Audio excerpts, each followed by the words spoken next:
भीष्म को कौरवों के पक्ष में लड़ना पड़ा। एक बार हस्तिनापुर के राजा शांतनु शिकार पर निकले थे। भ्रमण करते हुए उन्हें गंगा तट पर एक सुंदर स्त्री दिखी।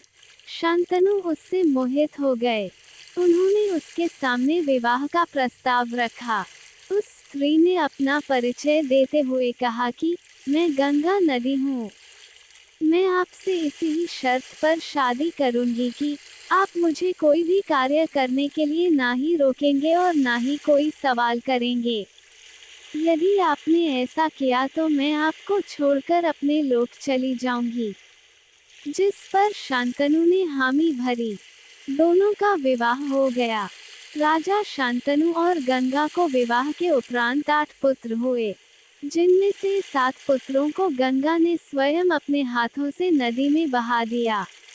राजा शांतनु हर बार यह सब बिना सवाल किए देखते रहे, पर जैसे ही गंगा अपना 8वां पुत्र बहाने के लिए नदी किनारे लेकर गई, तो राजा शांतनु के सब्र का बांध टूट गया।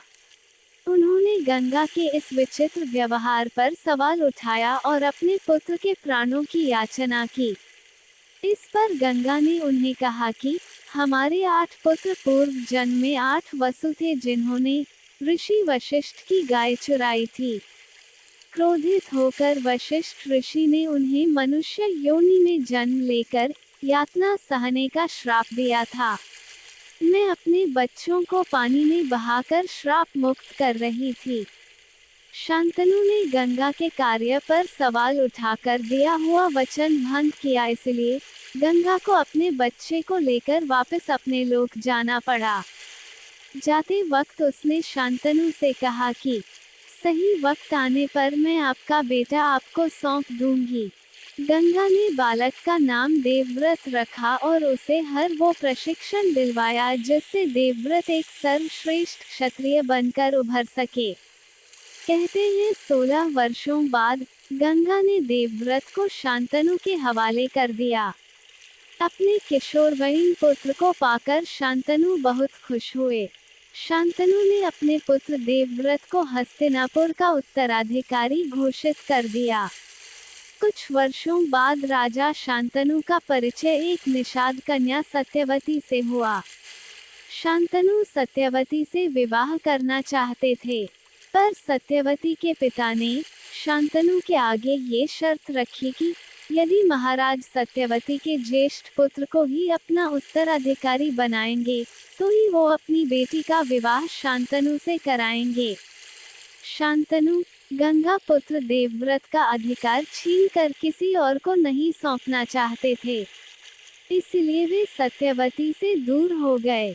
विरह की पीड़ा में शांतनु अवसाद से जूझ रहे थे।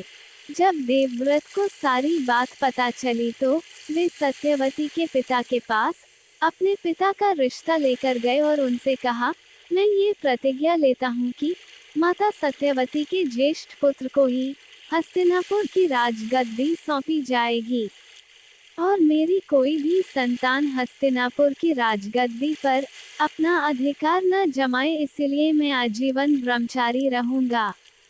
मैं ये भी प्रण लेता हूँ कि मैं सदैव हस्तिनापुर और उसके राजा की रक्षा के लिए कर्तव्यबद्ध रहूंगा।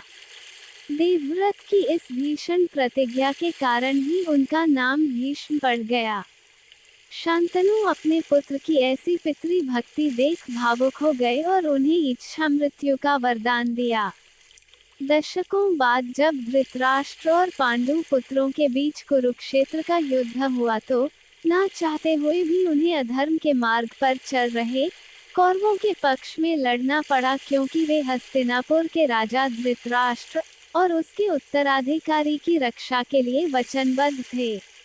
इसी तरह की अन्य कहानियाँ सुनने के लिए please like and share the story and subscribe to our channel story vendor. Thank you.